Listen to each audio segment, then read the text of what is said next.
Hi, Jenny. Hi. So, Marcel obviously has been around for a while, has quite a fan base.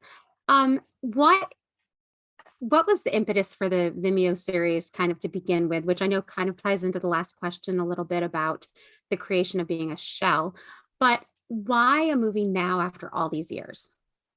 Well, actually, for us, it just took this long to make the movie. We were making we made the first short film in 2010, and then after that, we made two books and we made two more shorts, and that kind of took up about 3 or so years. And then by that time, we were like, we want to do more. We just want to expand the story. And so we found partners to help us make this movie. And the movie itself took 7 years. So it's not really like we did this thing 10 years ago and we kind of put it to the side and we walked away. We've actually been with it this whole time. It just was a slow process. Hi, Jenny. Hi. So, I know that the with the distribution of the film and the fans of Marcel from previously. I'm hoping that maybe we'll see some new stories. I know one of the books you had previously, I think, is out of print. Oh, Is that something that we might be able to see more of in the future? I do think More they're books reprinting the. and Yeah, I think they're reprinting the books. I don't know if we'll make more books, but I know that I would love to continue to do Marcel the Shell film projects or TV projects. And I think it always relies on just finding the right partner, someone that is like going to let us do our thing. And I think this movie proves that we know what we're doing. But yeah, it really depends on that because I'm certainly down to do it. But I think Dean and I would really have to find someone who lets us do our work. So the story is close to you in your personal life. So you mentioned some of his characteristics, but what are some of those characteristics that are kind of yourself shining through in Marcel? Well, I think that I am a very hopeful person, but I'm also very fearful. And I really reject the idea that the fear would cancel out the hope. I think the fear is something to pay attention to. It shows us, what we really want. It shows us what we want to happen. If we're afraid, for example, that will be, turned down, it means like, oh, you want to be accepted. And I think that's really, really good. It's sort of an inside out way of clarifying what you want for yourself. But I think it's still available. It's still a thing, and I also love to perform. I'm a performer and a friendly person. And I relate to the way that Marcel is just kind of like down to answer any question and wants to connect and doesn't overthink it. I think for better or worse, that's what I'm like. And, I really need a community around me. I really do. And I really, really am dedicated to trying to make each day really enjoyable for myself, even in tiny little ways. And I think Marcel's like that too. Hi, Jenny. I Hi. was cracking up at the end when all the other non-shell beings showed up. My daughter was dying, especially with the Yeah. tampon. She's like, "Oh my God, Mom." And I'm like, "That's hilarious." So, Yeah. can you share a little more about these characters and the decision to include non-shell beings in the story?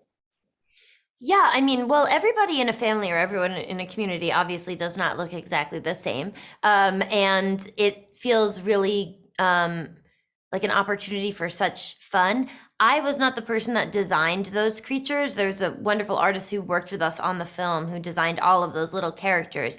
My favorites are the mouse pencil with like the little we like tacks, and I love the Cheeto mama with her Cheeto babies. And number one favorite is, of course, the tampon. I just love that tampon so much. But yeah, I mean, I think this film is a asking us constantly to break down what people say is the norm and offer something slightly different while saying, we promise you'll know exactly what it is. We promise you'll know exactly what it is. Maybe not visually, you'll see something new visually, but like in your heart, you'll know exactly what it is. I love it. Thank you. Yeah, thank you.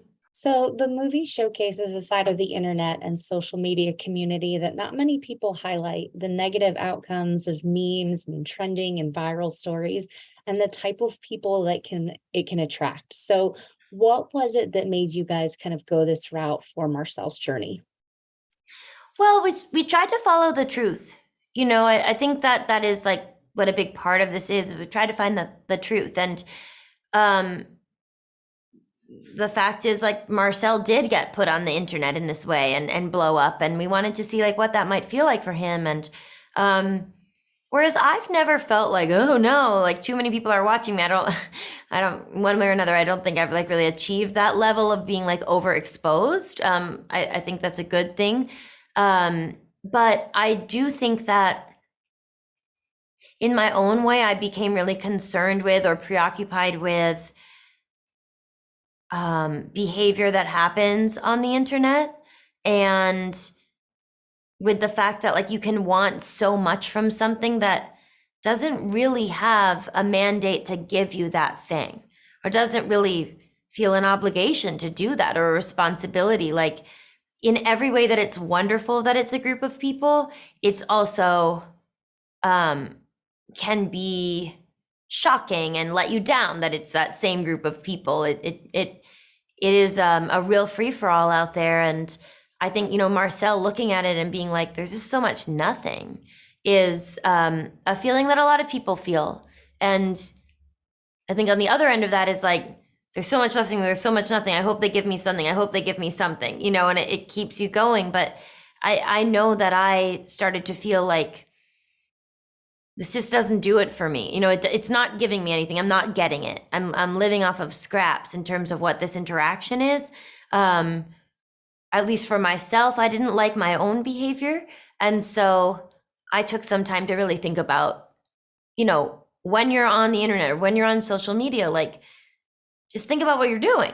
You know, like a lot of people just sort of mindlessly interact. And I think we wanted to show that it actually does matter what you do, and it matters to other people. And there are outcomes that really touch people. And sometimes that's great. And sometimes it's difficult. I think that's such an important lesson to learn, and I'm glad people can take that away from this movie. Thank you. Yeah. Thank you.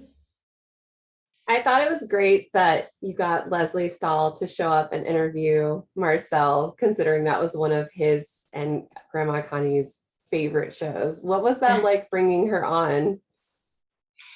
Well, I think we were all very grateful to have Leslie, and also, you know, incredibly intimidated. She really is like